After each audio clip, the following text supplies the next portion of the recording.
오늘은 일곱 단어의 비밀 40강 에트 8번째 시간입니다. 오늘 본문은 골로새서 2장 15절이고 제목은 에트 신앙 두 번째, 이기는 비결에 대해서 함께 말씀을 드리려고 합니다. 지난주에 성도의 에트 신앙 첫 번째 시간으로 이기는 자에 대해서 함께 말씀을 나눴습니다. 사도 요한이 요한복음 1장에서는 영접하는 자, 곧 그 이름을 믿는 자들에게는 하나님의 자녀가 되는 권세를 주신다, 이렇게 기록을 하고, 요한계시록 21장에서는 이기는 자가 하나님의 아들이 된다라고 가르쳐주는 말씀들을 우리가 함께 살펴보았습니다. 우리가 로마서 1장 17절에서 살펴보았듯이 믿음은 시작이 있고 과정이 있고 끝이 있습니다. 이 에트라는 것은 창세기 1장 1절에 7단어 중에서 2번이나 반복해서 기록된 단어인데, 히브리어로 에트, 히브리 알파벳의 첫 글자 알레프와 마지막 글자 타우, 이 두 글자가 모여서 에트가 된 것입니다. 요한계시록에서는 헬라어로 알파와 오메가, 우리가 잘 알고 있죠? 알파와 오메가. 그래서 하나님이 알파이시고 오메가이시다. 요한계시록 1장에서, 또 요한계시록 22장에서는 예수님이 알파이시고 오메가이시다. 모든 것의 시작이고 마침이시다. 처음이고 끝이시다. 그래서 우리가 이 에트의 사고, 알파와 오메가의 사고, 바로 이게 히브리 사고인데, 히브리 사고는 히브리인들의 사고이기 이전에 하나님의 사고입니다. 하나님이 히브리어로 히브리인들에게 말씀하신 거예요. 하나님이 아브라함을 히브리인이라 불렀기 때문에 아브라함이 히브리인이 된 거예요. 그 하나님의 사고를 하나님의 언어인 히브리어를 통해서 하나님이 선택한 그의 백성들을 히브리인들이라고 부르고 그들에게 히브리어로 말씀을 하신 거예요.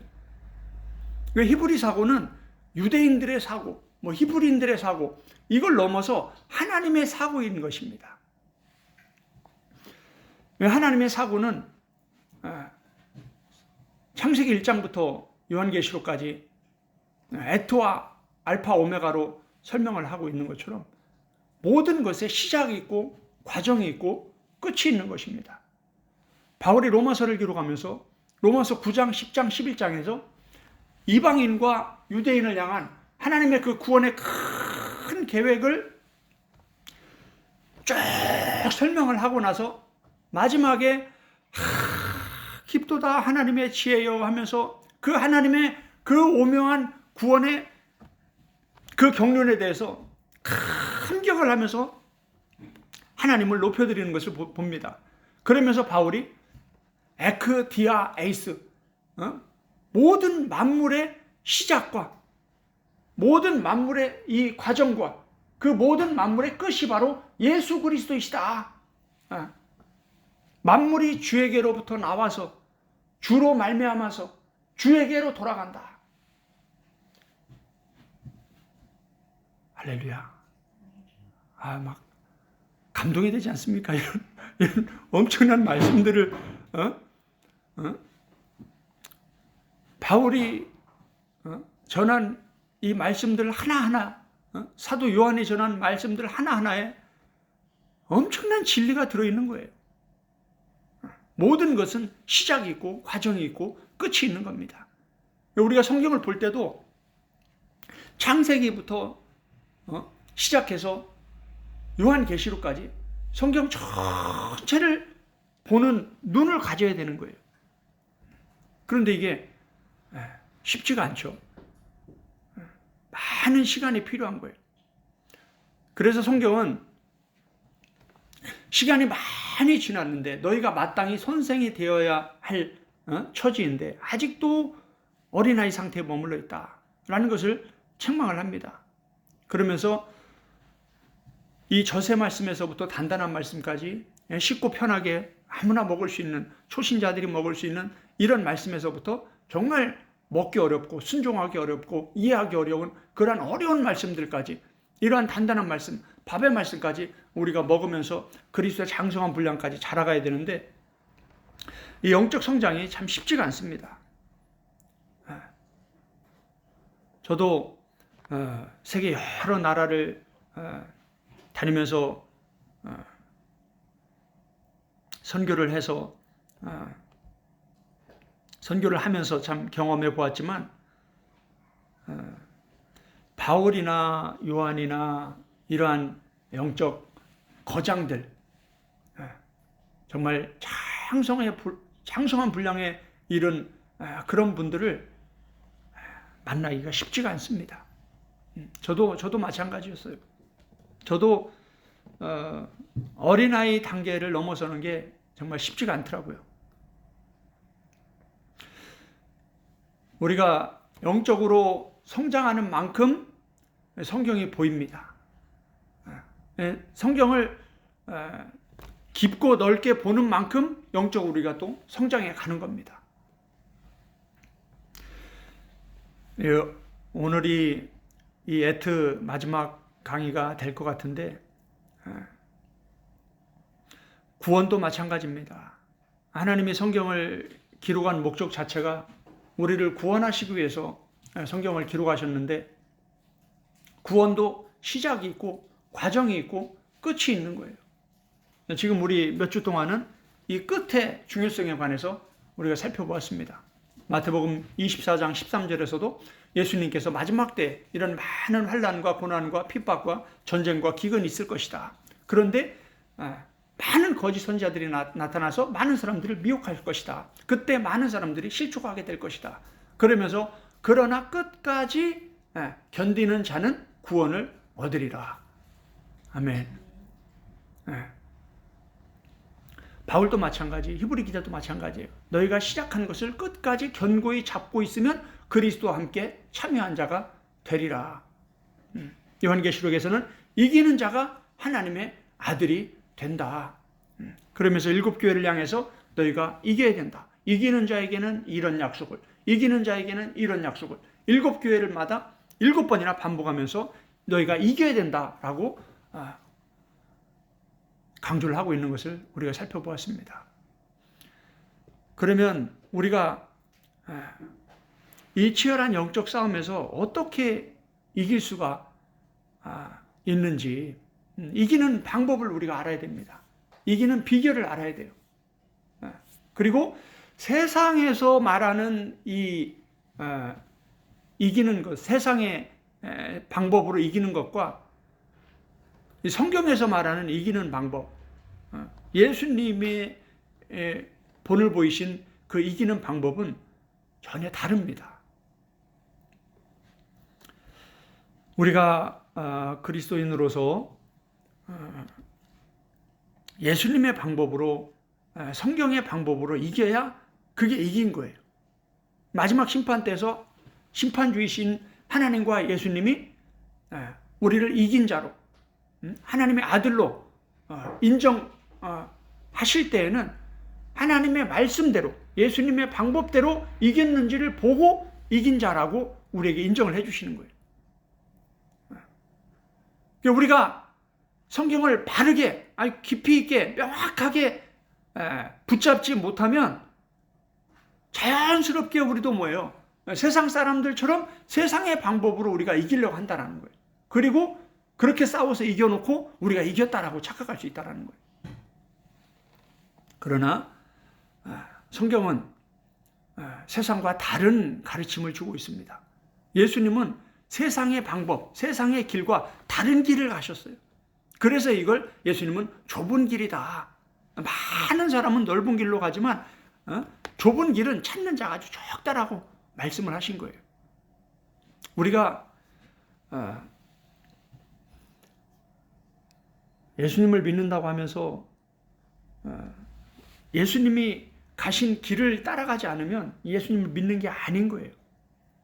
예수님은 우리에게 예수님이 나를 믿으라라고만 말씀하신 게 아니라 나를 따라오라라고 말씀하셨어요. 이게 제자도에서 참 중요한 내용인데, 예수님을 믿었다면 이제 예수님을 따라가는 법을 배워야 되는 거예요. 그게 쉽지가 않은 거죠. 그게 과정인 거죠, 과정. 믿음은 선물로 받는 거예요. 그런데 믿음을 지키는 것은 우리가 치열하게 싸워서 지켜야 되는 거예요. 예수님을 영접하는 것은 선물로 받는 거예요. 은혜로 거듭나는 거예요. 이신칭의는 우리가 할 게 아무것도 없어요. 그냥 은혜로 되는 거예요. 그러나 그렇게 예수님을 영접하고 십자가 복음을 깨닫고 하나님의 자녀로 하나님의 자녀가 되는 권세를 받았으면 이제는 예수님을 따라가는 법을 배워야 되는 거예요. 성령을 따라 행하라. 로마서 갈라디아서 핵심이 뭡니까? 이신칭의가 아니에요. 성령을 따라 행하라예요. 로마서 8장에서도 누가 하나님의 아들이라고 했습니까? 성령을 따라 행하는 자가 하나님의 아들이다라고 가르치고 있어요.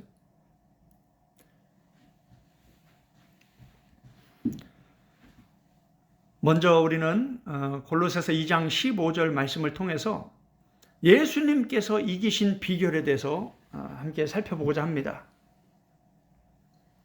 예수님은 어떻게 세상을 이기셨는가? 예수님이 유일한 길이십니다. 예수님이 최고의 신앙의 본이십니다. 예수님이 시작이고 과정이고 마침이십니다. 예수님 없이는 우리는 아무것도 아니에요. 예수님은 십자가로 세상을 이기셨습니다. 아멘. 다시 한번 골로새서 2장 15절 말씀을 제가 읽겠습니다. 통치자들과 권세들을 무력화하여 드러내어 구경거리로 삼으시고 십자가로 그들을 이기셨느니라. 아멘.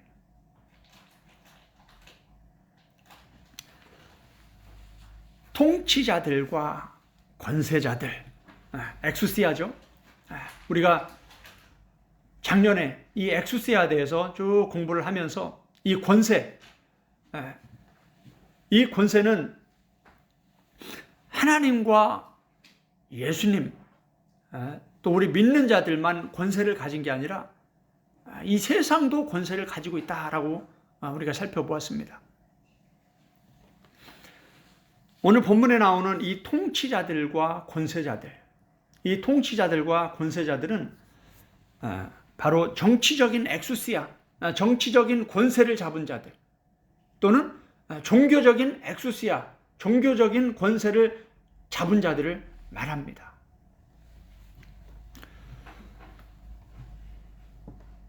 예수님이 이 땅에서 사역을 하실 때에는 로마가 그 시대를 통치하던 시대였습니다. 예루살렘도 이스라엘도 로마의 통치권 아래에 있었죠. 예수님이 십자가에 못 박혀 죽으실 때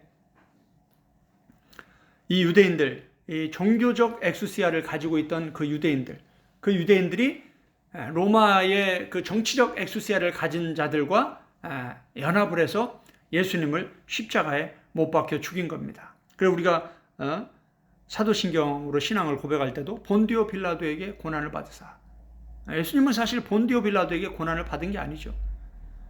로마의 총독이었던 본디오 빌라도가 유대인들이 예수님을 못 박아 죽여야 된다고 하니까 소동이 일어날까봐 그들이 요구하는 것을 동의해 주지 않으면 큰 소동이 일어날까봐 그냥 허락을 해준 거예요. 실제적으로는 유대인들이 예수님을 죽인 거죠. 사도행전에서 베드로가 그들에게 설교하잖아요. 이스라엘 사람들아, 너희 히브리인들아, 너희 유대인들아 들어라. 너희가 예수님을 십자가에 못 박은 것이다.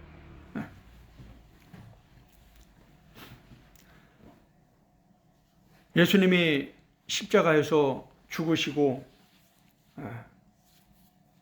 한 30년 정도 지났을 때 AD 64년 7월 19일에 네로 황제가 통치하고 있을 때 로마의 대화재 사건이 일어납니다.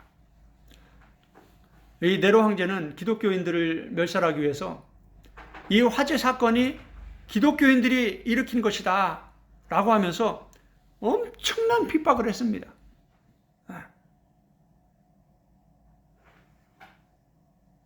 바울이 우리가 사도행전을 보면 베드로가 예루살렘 중심으로 사역을 하고 바울이 사마리아와 땅끝까지 나아가면서 이방의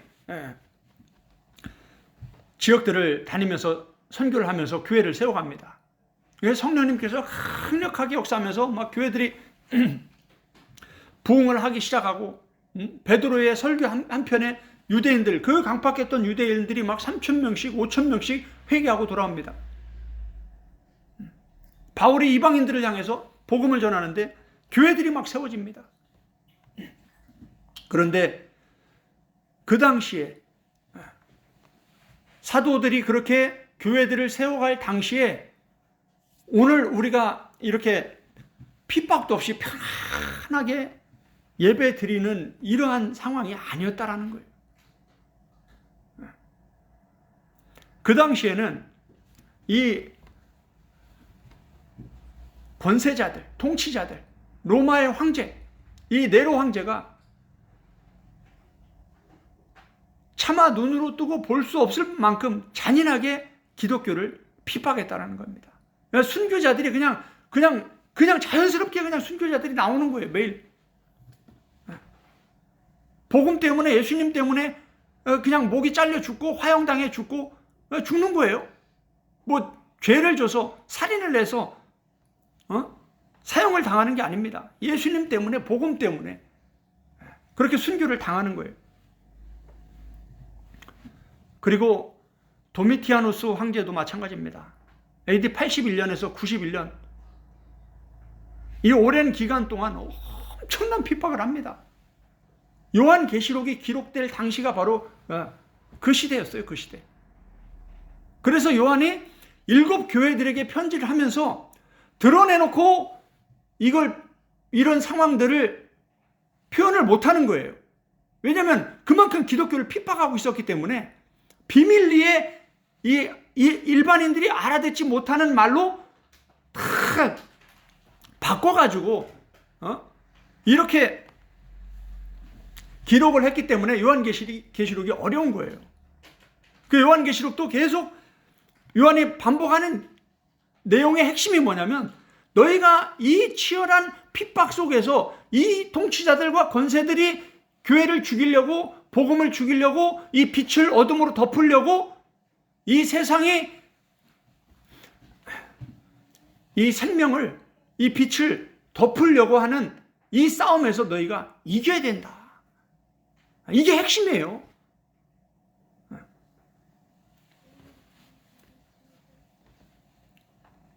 이렇게 1세기에 예수님과 사도들이 또 초대교회 성도들이 신앙생활 할 때는요, 목숨을 내걸고 신앙생활을 했다라는 거예요. 이 신약성경이 기록된 배경이 그러한 환경 속에 이 신약성경이 기록됐고 신약의 역사가 초대교회가 그렇게 세워진 거예요. 그리고 우리가 정말 순교의 위협이 있는 선교지로 나아가기 전까지는요, 특히 우리 한국같이 뭐 6.25 사변 때나 일제치하 때나 이렇게 막 핍박이 있을 때 말고는 지금처럼 이렇게 편안하게 신앙생활을 하면서 이 성경을 이해하려고 하면요, 성경의 10% 20%도 이해하기 어렵습니다.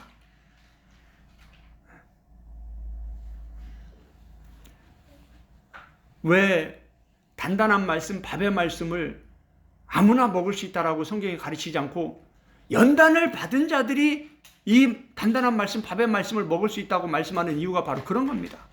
진짜 중요하고 어려운 말씀들은 엄청난 고난과 핍박을 통해서 이 말씀들이 깨달아지는 거예요.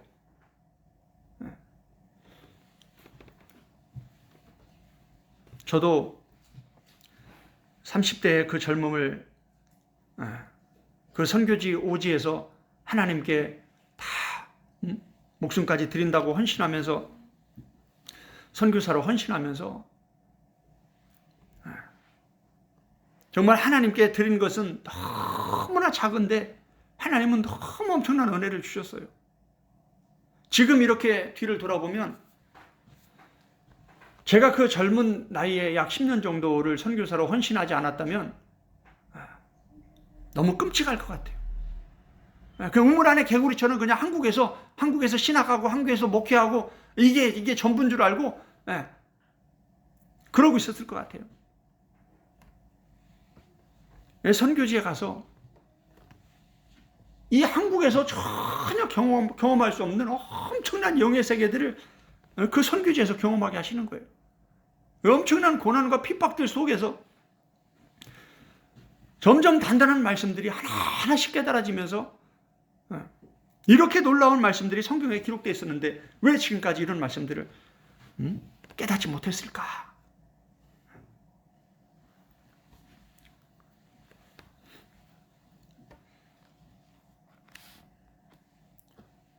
초대교회 시대에는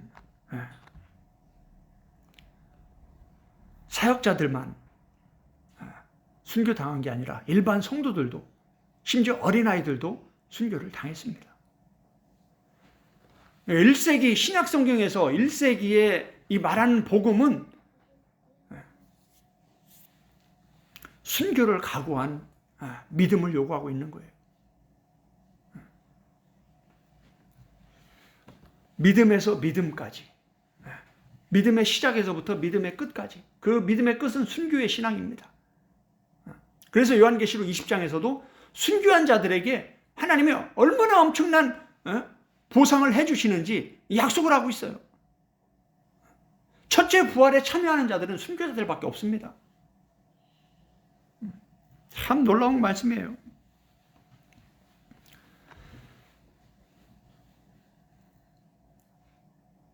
예수님은 칼이 아니라 십자가로 세상을 이기셨습니다. 예수님은 하늘과 땅의 모든 권세를 갖고 계신 분입니다. 예수님은 태초부터, 창세기부터 요한계시록까지 성경 전체, 인류 역사 전체의 시작이시고 마침이세요. 아무것도 없는 곳에서 말씀으로 모든 것을 창조하신 분이 예수님이세요. 태초가 있기 전에, 천지가 창조되기 이전부터 예수님은 하나님으로 계신 분이에요. 그런 분이 우리의 죄를 용서하고 우리를 구원하기 위해서 이 땅에 인간으로 오신 거예요. 마태복음 26장을 한번 보겠습니다. 마태복음 26장에 참 중요한 말씀이 기록되어 있습니다. 마태복음 26장 36절부터 보면 겟세마네에서 예수님이 기도를 하십니다. 이 십자가에 못 박히기 바로 직전에 이제 겟세마네에서 제자들을 데리고 간절하게 기도를 합니다. 그 기도를 다 마치고 나서 이제 47절에 보면 12 중에 하나인 유다가 대제사장들과 백성의 장로들에게서 파송된 큰 무리가 칼과 뭉치를 가지고 그와 함께 하였더라. 이 배신자, 예수님의 제자 유다와 함께, 가룟 유다와 함께 예수님을 죽이려 하는 이 무리들이 칼과 뭉치를 가지고 예수님 앞에 온 겁니다. 예수님을 이제 잡으려고 하는 거죠. 그런데 그때 베드로가 어떻게 합니까? 51절에 예수와 함께 있던 자 중에 하나가 손을 펴 칼을 빼어 대제사장의 종을 쳐서 그 귀를 떨어뜨리니, 이렇게 많은 무리가 칼과 뭉치를 들고 와서 예수님을 잡으려고 하니까 예수님의 수제자 베드로가 먼저 칼을 막 뽑아버린 거예요. 그래서 이놈들 네가 누군데 예수님을 잡으려고 하냐. 그러면 대제사장의 종의 귀를 막 귀때기를 잘라버린 거예요. 그 피가 막 줄줄줄 흐르죠. 이때 예수님이 아이고 잘했다, 우리 베드로 너밖에 없구나. 역시 우리 수제야 베드로야. 이렇게 하지 않으셨다라는 거예요. 예수님 뭐라고 하셨습니까? 52절, 이에 예수께서 이르시되 내 칼을 도로 칼집에 꽂으라. 칼을 가지는 자는 다 칼로 망하느니라. 53절, 너무나 중요한 말씀입니다. 너는 내가 내 아버지께 구하여 지금 12군단 더 되는 천사를 보내시게 할 수 없는 줄로 아느냐. 할렐루야.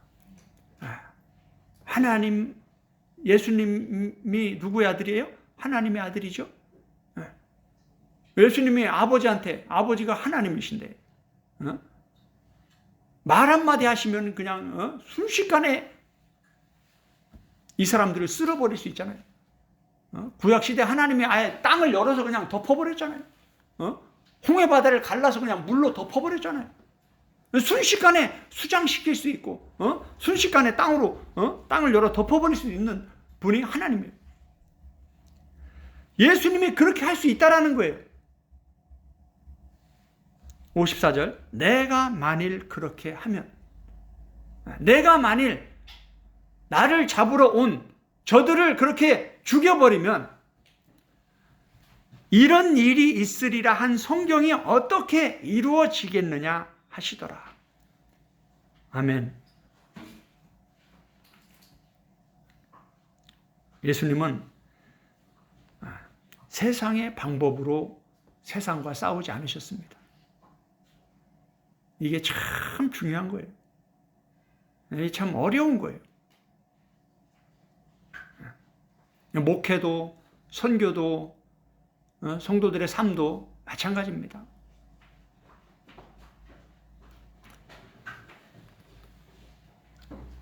마태복음 7장에 보면 많은 사람들이 와서 주여 주여 우리가 주의 이름으로 많은 일을 했습니다. 이렇게 얘기합니다. 그래서 예수님 뭐라고 말씀하셔요? 내가 너를 도무지 알지 못한다. 우리가 많은 일을 하는 게 중요한 게 아닙니다. 많은 일을 하는 게 중요한 게 아니라 하나님의 말씀대로 하는 게 중요합니다. 교회를 크게 부흥시키고 선교에 큰 업적을 남기고 뭐 사업이나 이런 어떤 이런 세상에서 크게 성공하고 이게 중요한 게 아니에요. 그거보다 더 중요한 것은 하나님의 말씀대로 하는 거예요. 그래야 예수님이 인정해 주시는 거예요. 지금 베드로는 어떻습니까? 3년 동안 예수님께 제자 훈련을 받았습니다. 그런데 이런 상황이 닥치니까 어떻게 베드로는 대처를 했어요? 세상의 방법이 나와버린 거죠. 칼을 뽑아버린 거죠. 우리도 마찬가지예요. 목사가 되고 선교사가 된다고 해서 성인이 되는 게 아니에요. 바울이 왜 이렇게 경건의 훈련을 강조하느냐? 경건의 훈련을 받지 않으면 우리도 갑자기 이런 일이 딱 닥치면 세상의 방법이 나와버려요. 특히 선교지 가면 다 드러나요. 그 실체가. 우리 영적 실체가 다 드러납니다. 왜냐하면 선교지는 아무도 보는 사람이 없어요.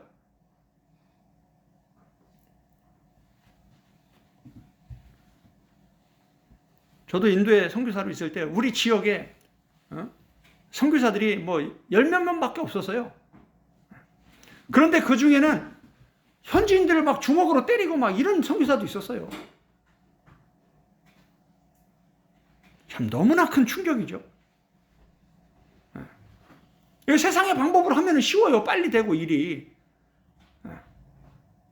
말도 잘 듣고. 예수님의 방법으로 하면 어려워요. 시간도 오래 걸리고.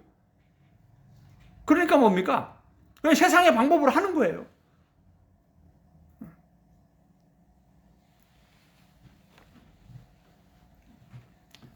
예수님은 베드로를 칭찬한 게 아니라 베드로를 책망하셨습니다. 그리고 그렇게 칼로 칼을 가진 자들을 상대하는 것은 세상의 방법이다. 내가 그렇게 할 수 있지만 그렇게 안 한다. 우리도 그렇게 할 수 있잖아요. 저는 고등학교 때부터 킥복싱 선수였습니다. 초등학교 때부터, 중학교 때부터 태권도를 했어요. 저는 세상에 무서운 사람이 없었어요. 세상의 방법으로 하면 제가 도전하겠죠.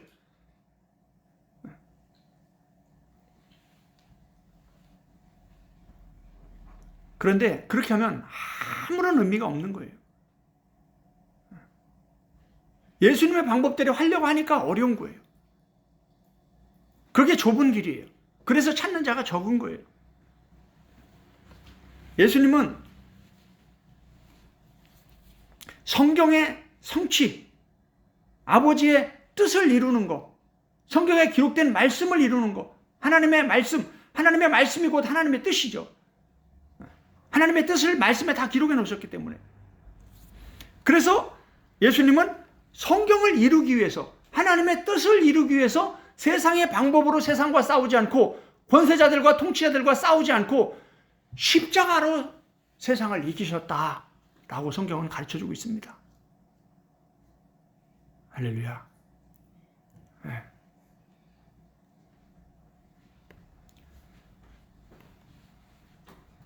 예수님이 어떻게 이렇게 하나님의 방법대로, 하나님의 뜻대로, 칼이 아닌, 이 세상의 방법이 아닌 십자가로 어떻게 이렇게 이기실 수 있었나?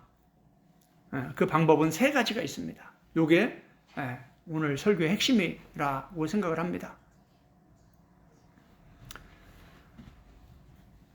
오늘 우리가 읽은 마태복음 26장 54절에 보면, 내가 만일 그렇게 하면 이런 일이 있으리라 한 성경이 어떻게 이루어지겠느냐, 이 말씀이 이 사복음서에 계속 반복이 됩니다. 예수님의 초점은 성경에 기록된 말씀이 성취되는 거에 초점이 맞춰져 있습니다. 다시 말하면 예수님은 어려서부터 철저히 성경 교육을 받으신 분이에요. 성경을 우리가 모르면 하나님의 뜻이 무엇인지 우리가 알 수 없습니다. 그리고 빛이 없으면 어둠이 꽉 차 있듯이 하나님의 말씀이 없으면 세상의 방법이 꽉 차 있습니다. 그러니까 우리는 자연스럽게 세상의 방법으로 하는 거예요. 성경을 모르면 세상의 방법이 그냥 나오는 거예요.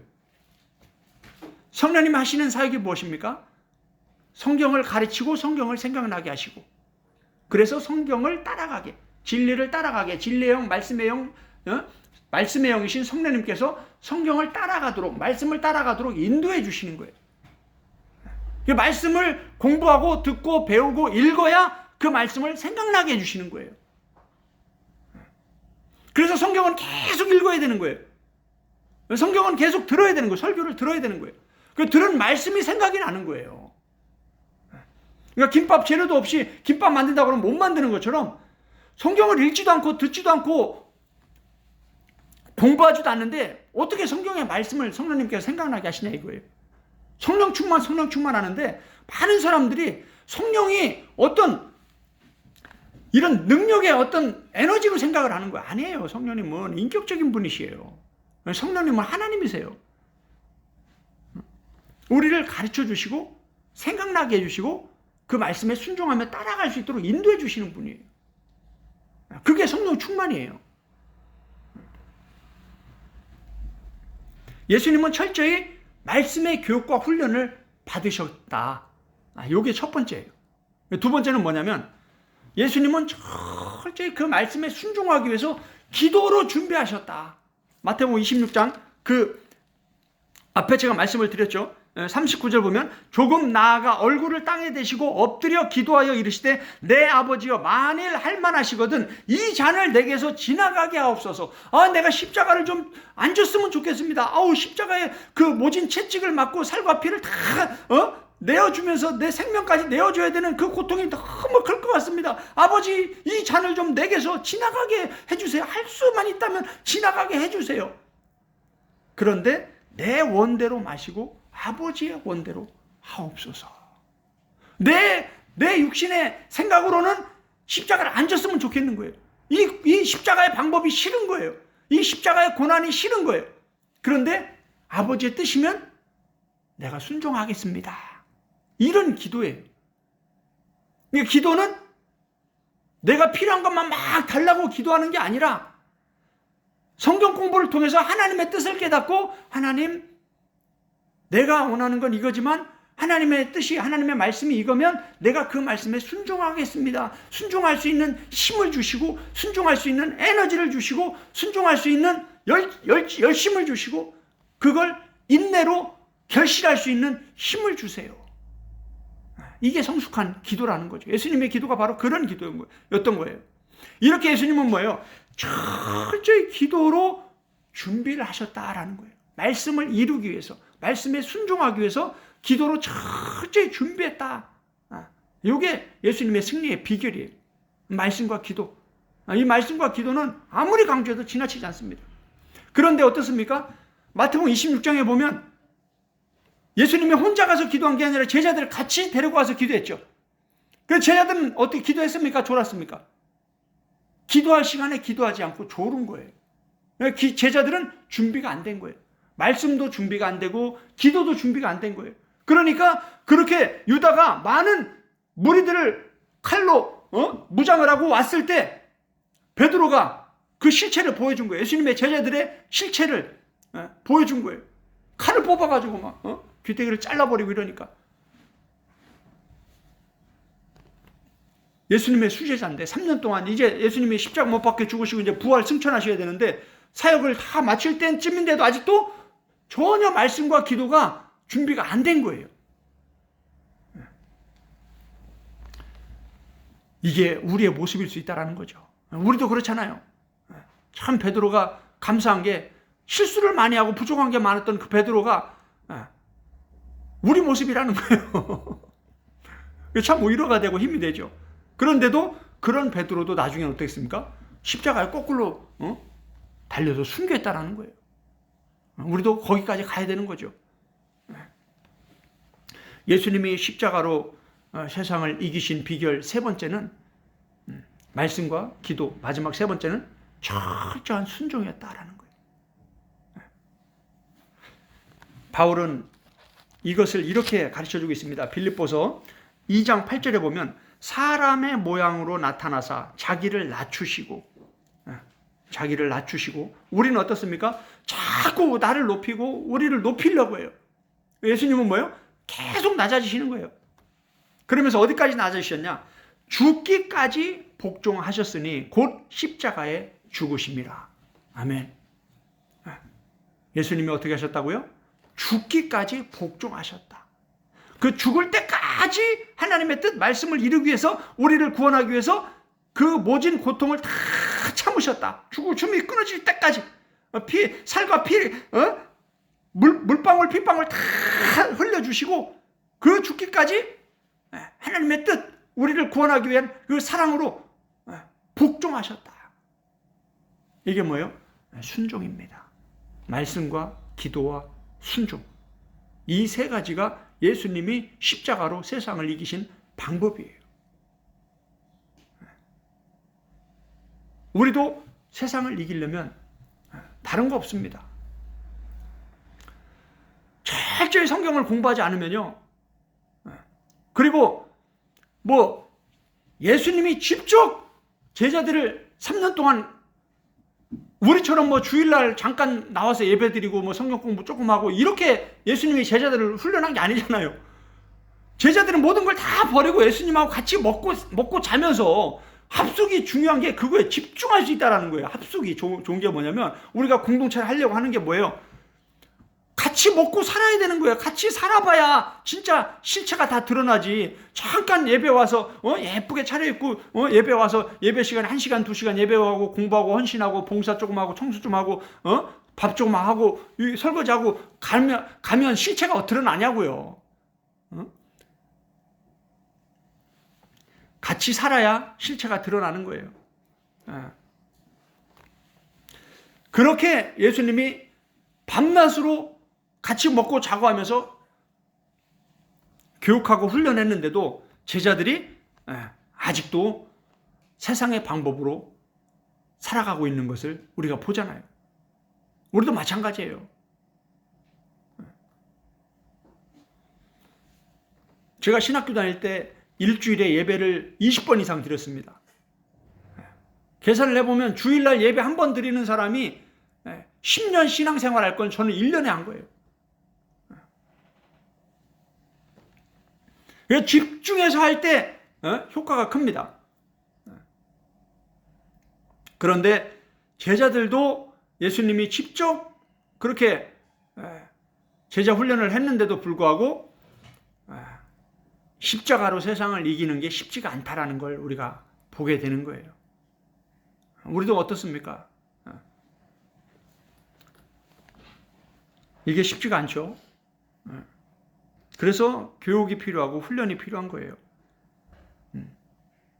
말씀과 기도가 같이 가면서 삶 속에서 순종하는 훈련, 성령님과 동행하면서 성령님의 말씀을 생각나게 하셔서 그 말씀 때문에 우리가 통제되고 말씀에 순종하면서 말씀의 방법대로 하는 거,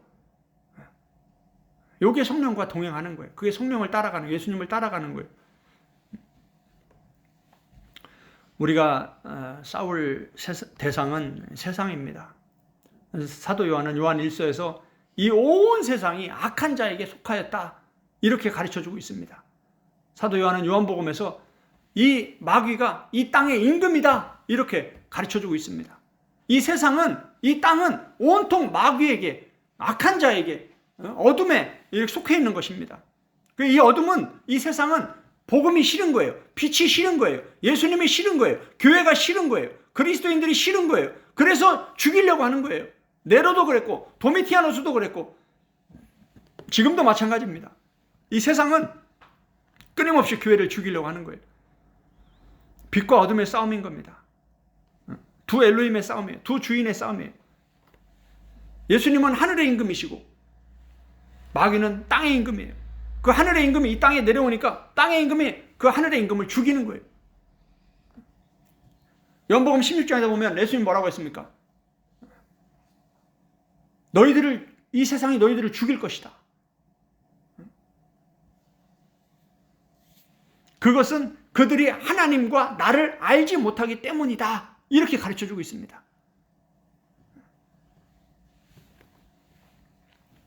성도를 부르신 목적은 예수님 믿고 구원받는 게 전부가 아닙니다.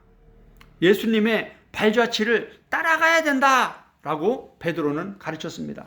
베드로전서 3장을 한번 보겠습니다. 베드로전서 2장 20절 보겠습니다. 죄가 있어 매를 맞고 참으면 무슨 칭찬이 있으리요? 그러나 선을 행함으로 고난을 받고 참으면 이는 하나님 앞에 아름다우니라.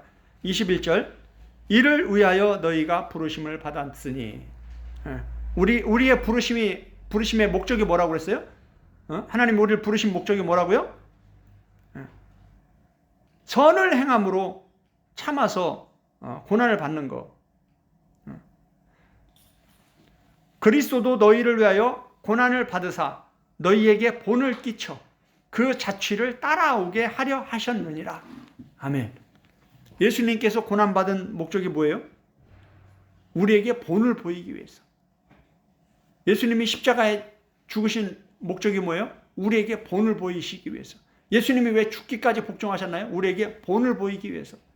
그래서 우리에게 그 자취를 따라오게 하려 하셨느니라.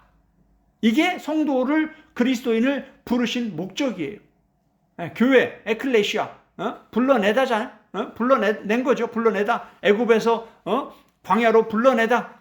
세상에서 교회로 불러내다. 어둠에서 빛으로 불러내다. 요게 교회잖아요. 요게 에클레시아잖아요. 성도로 부르신 목적은 예수님을 그냥 믿고 천국 가는 게 전부가 아니라 예수님을 따라오게, 예수님의 발자취를 따라오게 하기 위함이다. 이렇게 가르쳐주고 있는 겁니다. 베드로도 예수님을 잘 따라가지 못했죠, 초기에는. 그러나 십자가에 거꾸로 박혀 순교하면서 그 길을 따라갔죠, 나중에는. 우리도 그런 과정 가운데 있다라는 거예요. 영적으로 어릴 때는 우리도 막 칼을 뽑아서 세상의 방법으로 막 그렇게 하지만 이제 영적으로 우리가 성장해 가면서 이러면 안 되는구나. 성령님께서 가르쳐 주시고 깨닫게 해주시면서 말씀대로 예수님 방법대로 우리가 십자가로 이겨야 되는구나. 내가 죽어야 되는구나. 내가 순종해야 되는구나. 내가 참아야 되는구나. 내가 인내해야 되는구나. 내가 아직 그릇이 부족하구나. 내가 아직 이 사람을 사랑으로 품지 못하고 있구나. 바울은 빌립보서 2장에서 너희 안에 이 마음을 품으라. 그리스도 예수의 마음이니. 그러면서 예수님은 자기를 낮추시고 죽기까지 복종하셨으니 곧 십자가에 죽으셨다. 이 예수님의 마음을 우리가 품어야 된다.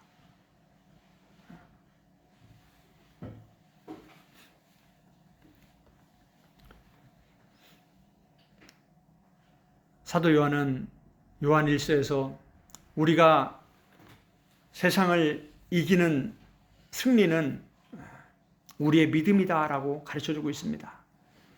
요한일서 5장 3절에 보면 무릇 하나님께로부터 난 자마다 세상을 이기느니라. 세상을 이기는 승리는 이것이니 우리의 믿음이니라. 아멘. 우리의 믿음은 다른 믿음이 아니에요. 예수님을 믿는 믿음이에요. 할렐루야. 예수님의 십자가의 복음을 믿는 믿음이에요. 이 믿음이 세상을 이기는 겁니다. 십자가 뒤에는 반드시 부활이 있다는 것을 우리가 믿는 거예요. 빌립보서 2장에 어떻습니까? 9절에 보니까 이러므로 하나님이 그를 지극히 높여 모든 이름 위에 뛰어난 이름을 주사. 할렐루야. 예수님은 철저히 순종하시고 그 순종으로 죽기까지 복종하신 그 예수님을 하나님이 어떻게 하셨다고요? 높이셨다. 우리 기독교의 높임은 어딥니까? 죽음 뒤에예요. 죽음 뒤에 높이는 거예요. 그런데 우리는 세상의 방법은 뭡니까? 이 땅에서 높아지는 거예요. 이게 다른 거예요. 이 시수의 원리예요. 영적 원리는. 누가복음 16장에 보면 부자가 나오고 거지 나사로가 나옵니다. 부자는 날마다 잔치하고 누가 봐도 아이고 부럽네. 저렇게 좋은 옷 입고 좋은 음식 먹고 좋은 집에서 저렇게 많은 사람들과 날마다 잔치하며 살면 좋겠네. 이게 무슨 관점이에요? 세상의 관점이죠. 그런데 성경은 부자에게 초점을 맞추고 있어요. 거지 나사로에게 초점을 맞추고 있어요. 나사로죠, 거지. 완전히 거꾸로죠. 부자와 거지. 그런데 중요한 건 둘 다 죽었다라는 거예요. 죽음 이후에 어떻게 됩니까? 완전히 반대로 돼버려요. 거지는 아브라함 품에 있고 부자는 지옥 불구덩이 속에 있는 거예요.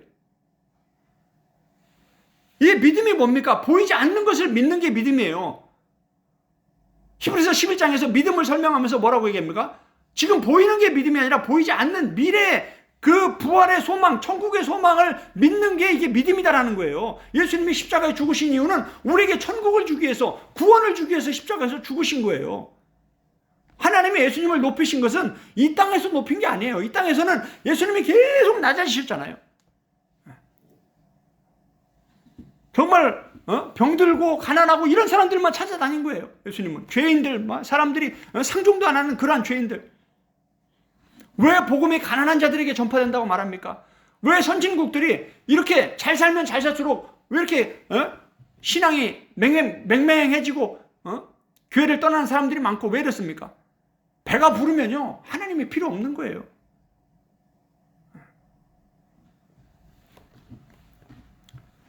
성경의 원리는 진리입니다. 성경에 기록된 말씀은 진리예요. 우리가 이 땅에서 자꾸 높아지려고 하면 세상의 방법으로 계속 가는 거예요. 복음은, 예수님은 이 땅에서 낮아지는 거예요. 섬기는 거예요. 죽기까지 복종하는 거예요. 요한일서에서 예수님이 우리를 위해 십자가 못 박혀 죽으셨기 때문에 우리도 형제들을 위해서 죽는 것이 마땅하다, 이렇게 가르쳐주고 있습니다.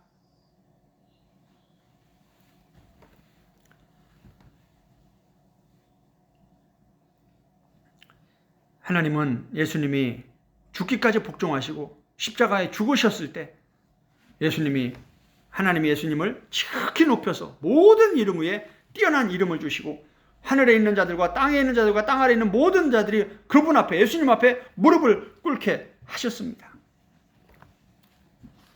요한계시록 20장에 보면 20장 4절입니다. 또 내가 보좌들을 보니 거기에 앉은 자들이 있어 심판하는 권세를 받았더라. 또 내가 보니 예수를 증언함과 하나님의 말씀 때문에 목배임을 당한 자들의 영혼들과 또 짐승과 그의 우상에게 경배하지 아니하고 그들의 이마와 손에 그 표를 받지 아니한 자들이 살아서 그리스도와 함께 1000년 동안 왕노로 다니 그 나머지는 죽은 자들은 그 1000년이 차기까지 살지 못하더라. 이는 첫째 부활이라. 아멘. 예수님의 증언과 하나님의 말씀 때문에 목배임을 당한 자들, 순교당한 자들이 어디에 들어갑니까? 첫 번째 부활에 들어갑니다. 죽은 자들은 아직 살아나지 못했습니다. 먼저 첫째 부활에 들어갑니다. 예수님이 재림하셔서 심판하시고 나면 이제 둘째 부활, 영원한 천국에 이제 들어갑니다. 그 전에 이미 순교자들은 1000년 동안 첫째 부활에 들어가서 이미 부활을 누립니다. 순교자들에게는 그러한 보상을 주시는 거예요. 이 말씀을 믿는 게 믿음이에요. 이 믿음이 세상을 이기는 거예요. 할렐루야. 내 생각을 믿는 게 아니에요. 세상의 방법을 믿는 게 아니에요. 성경에 기록된 약속의 말씀을 믿는 게 이게 믿음이에요. 이 믿음이 세상을 이기는 겁니다. 히브리서 11장에 보면 믿음에 대해서 계속 얘기하잖아요. 믿음으로 그러면서 이분들이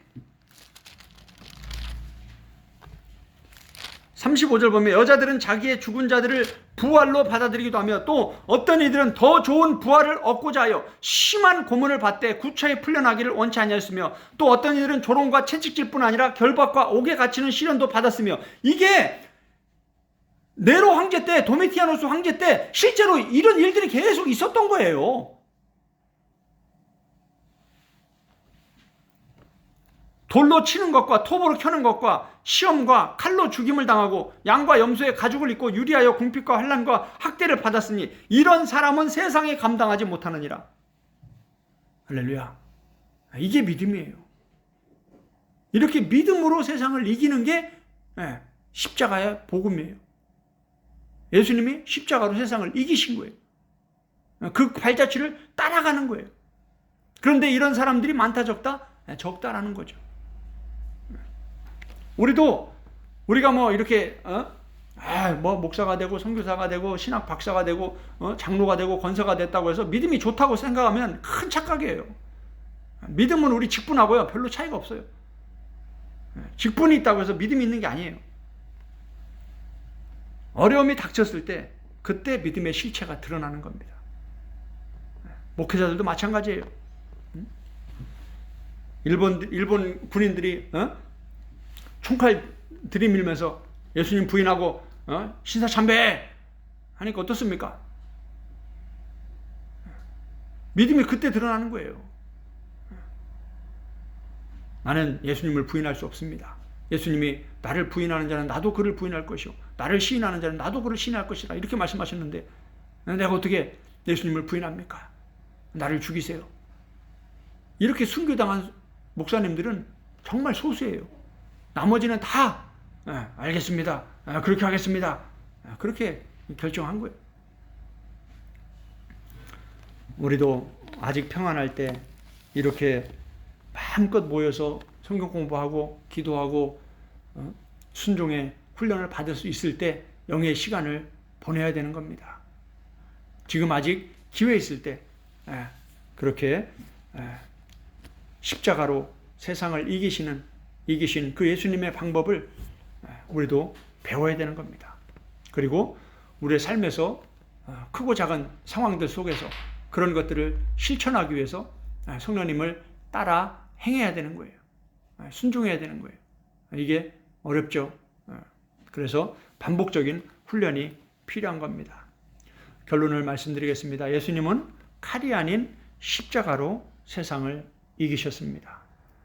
성도들의 우리 그리스도인들의 승리는 칼이 아닌 십자가입니다. 세상의 방법이 아니에요. 성경에 기록된 말씀의 방법, 예수님의 방법. 바울은 고린도서 15장 31절에서 이렇게 기록합니다. 형제들아 내가 그리스도 예수 우리 주 안에서 가진 바 너희에게 대한 나의 자랑을 두고 단언하노니 나는 날마다 죽노라. 아멘. 바울은 고린도서 15장에서 부활에 대해서 설명하면서 나는 날마다 죽는다라고 고백을 했습니다. 저와 여러분도 날마다 죽는 훈련과 함께 선한 열매들을 맺을 수 있기를 축복합니다. 이 시간에 함께 오늘 들은 말씀들을 생각하면서 성령님과 1대1로 깊은 영적 소통의 시간을 갖도록 하겠습니다. 함께